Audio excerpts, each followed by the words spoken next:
एक बार की बात है, एक जंगल में एक हाथी रहा करता था जो कि बहुत ही दुष्ट था। वो जंगल के बाकी जानवरों को बहुत परेशान करता था। जंगल के सारे जानवर उससे बहुत परेशान रहने लगे थे, लेकिन वो उसका कुछ कर नहीं सकते थे, क्योंकि हाथी आकार और ताकत दोनों में ही उनसे बहुत बड़ा था।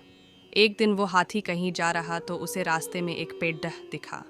उस पेड़ पर कुछ चिट्ठियाँ रहती थीं तथा उनके घोंसले भी थे जिनमें उनके अंडे थे। इसके अलावा उस पेड़ पर और भी कई जानवर रहते थे, जैसे कीड़े, मक्खी और गिलहरी आदि। उस पेड़ को देखकर हाथी ने उनसे शरारत करने की सोची।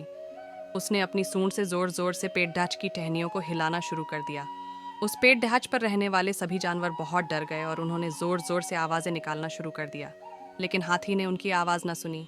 Motivational story in Hindi. वो टहनियों को हिलाए जा रहा था। चिद्दियाँ अपने घोंसले और अंडों को बचाने की कोशिश कर रही थीं, लेकिन वो सिर्फ अपना घोंसला बच्चा पाई। उसके अंडे नीचे गिरकर टूट गए। ऐसे ही बाकी चिद्दियों के अंडे भी टूट गए। सारी चिट्ठियाँ उड़कर कर दूसरे पेड़ पर चली गई। कुछ देर बाद हाथी भी वहाँ से चला गया।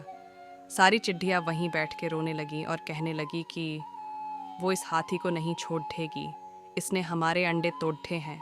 उनमें से कुछ चिट्ठियाँ ने कहा कि हम उस हाथी का क्या कर सकते हैं, वो तो हमसे ज़्यादा बड़ा और ताकतवर है। उनकी सारी बातें पास बैठा एक कौवा सुन रहा था।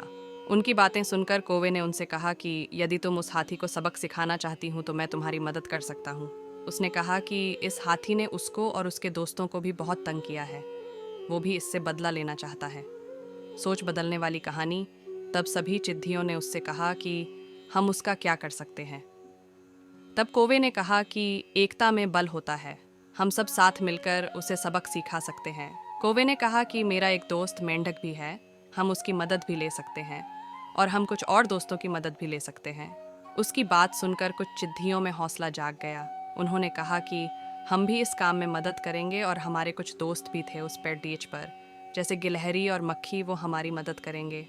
फिर वो सब जोश के साथ हाथी को सबक सिखाने के काम पर लग गए। उन सब ने एक प्लान बनाया और जब हाथी सो रहा था तो मक्खी और गिलहरी को उसके पास भेज दिया, जिन्होंने उसकी नींद खराब कर दी। हाथी ने जैसे ही अपनी आंख खोली, कौवे ने अपने बाकी कौवे दोस्तों के साथ मिलके हाथी की आंखें फोड़ दी, जिससे हाथी को कुछ भी दिखाई नहीं दे रहा था। वो इधर उधर भागने लगा। चिट्ठियाँ भी उसे चोंच मार के खाई की ओर भगाने लगी। हाथी खाई की ओर जा रहा था, तभी उसे आता देख मेंढक, जो वहाँ उसका इंतज़ार कर रहे, वो आवाज़ निकालने लगे। मेंढकों की आवाज़ को सुनकर हाथी को लगा कि वहाँ एक तालाब या नदी है। उसने ये सोचकर छलांग लगा दी और मर गया। अब जंगल के सारे जानवरों को उससे छुटकारा मिल गया था। अब वो खुश